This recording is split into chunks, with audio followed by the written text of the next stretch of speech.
haji. Di dalam rukun haji itu ada salah satu rukun yang namanya tawaf. Sementara syarat untuk melakukan ibadah tawaf itu sama dengan sholat, harus suci dari hadas dan najis. Jadi kalau orang datang ke Mekah untuk ibadah haji, kemudian ketika dia mau tawaf dia itu sudah dalam keadaan haid, maka otomatis dia tidak bisa melakukan tawaf. Solusinya bagaimana? Maka solusinya orang yang mau ibadah haji, khusus perempuan yang belum memasuki masa menopause. Tahu masa menopause? Masa sudah berhenti haid. Biasanya itu di atas 50. Ada yang di atas 40 sudah menopause. Tak pada per orang.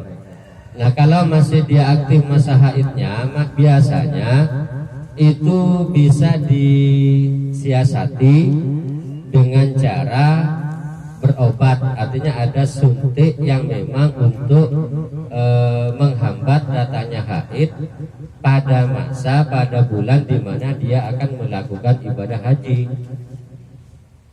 Tetapi ini tidak boleh dilakukan secara terus-menerus. Karena ini juga nanti kalau dilakukan secara terus-menerus, ini dianggap menyalahi kodrat, ini juga tidak boleh.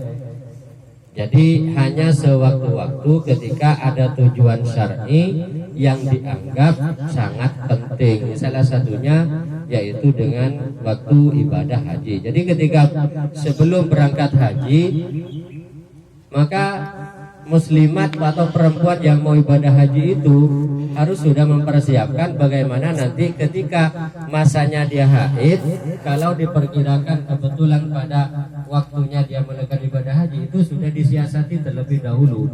Ini caranya bagaimana? Tinggal menghubungi dokter atau perawat yang terdekat, itu nanti bisa disiasati. Nah, salah satunya umpamanya ada contoh yang model suntik, itu disuntik nanti. Ada yang pakai pil. Itu maka pada bulan yang diinginkan itu nanti tidak akan terjadi haid. Akhirnya artinya penundaan masa haid. Ini. Tetapi ini tidak boleh dilakukan secara sering atau terus menerus, tidak boleh juga. Nih. Ya kalau ternyata sampai di Mekah sudah disiasati masih saja haid, ya mau bagaimana lagi, dia berarti tidak bisa melakukan tawaf. Kalau kebetulan tawaf. Tetapi kalau sudah tawafnya selesai, tinggal wajib haji yang lain, tidak masalah. Artinya tidak masalah, tinggal bayar dam nanti, bayar denda. Kalau wajib haji boleh ditinggalkan, akan tetapi kita kena dam. Kalau rukun haji tidak boleh ditinggalkan.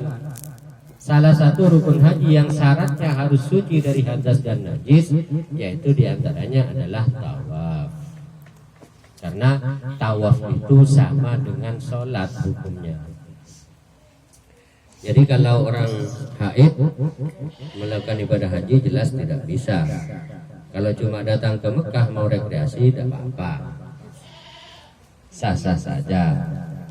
Amin. Bebas umpamana OSIS tahun 2022-2023. Anu Pak, penutupan OSIS anu rekreasi dok mah ke Mekah Pak. Mekasan. Paham ya? Ya, kemudian yang kedua,